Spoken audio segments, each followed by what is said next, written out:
Mengenang jasa Tun Abdullah Ahmad Badawi. Abdullah Ahmad Badawi lahir 26 November 1939, juga dikenali sebagai Pak Lah, ialah Perdana Menteri Malaysia yang kelima.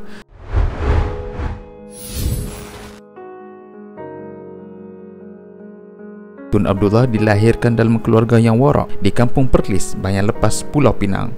Beliau merupakan anak sulung dalam keluarganya yang terkenal dengan latar belakang keagamaan. Ayahnya, Haji Ahmad bin Haji Abdullah Fahim, merupakan seorang ulama terkenal di Pulau Pinang. Tun Abdullah memulakan kejayaannya sebagai seorang guru sebelum menyertai parti politik UMNO pada 1964.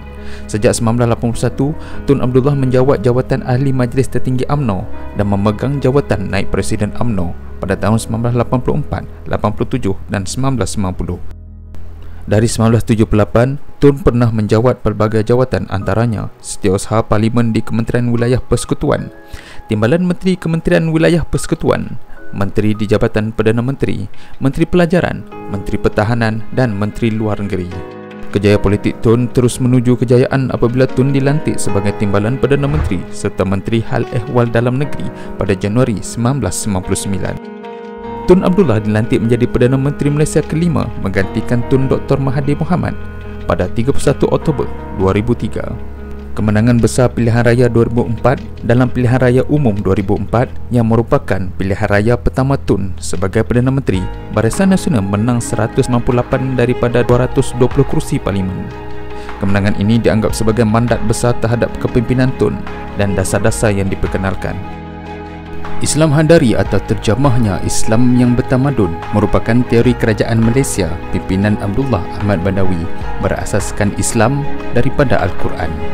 Tun juga melancarkan 5 koridor ekonomi Malaysia, iaitu Iskandar Malaysia, Wilayah Ekonomi Utara, Wilayah Ekonomi Pantai Timur, Koridor Pembangunan Sabah dan Koridor Tenaga Diperbaharui Sarawak (SCORE). Koridor-koridor ini bertujuan untuk merangsang pembangunan wilayah dan meningkatkan daya saing ekonomi negara. Dalam memerangi rasuah, Tun Abdullah memperkenalkan Suruhanjaya Pencegahan Rasuah (SPRM) dan pasukan petugas khas pemudah cara perniagaan pemudah untuk menangani isu rasuah dalam sektor awam dan swasta. Langkah ini memperkukuhkan usaha kerajaan dalam memastikan ketelusan dan integriti. Pada 1 April 2009, Tun secara mengejut mengumumkan peletakan jawatan sebagai Perdana Menteri semasa Perhimpunan Agung UMNO yang kemudiannya diganti oleh Timbalan Perdana Menteri ketika itu, Datuk Seri Najib. Pada 14 April 2025, di usia 85 tahun, Tun Abdullah disahkan meninggal dunia.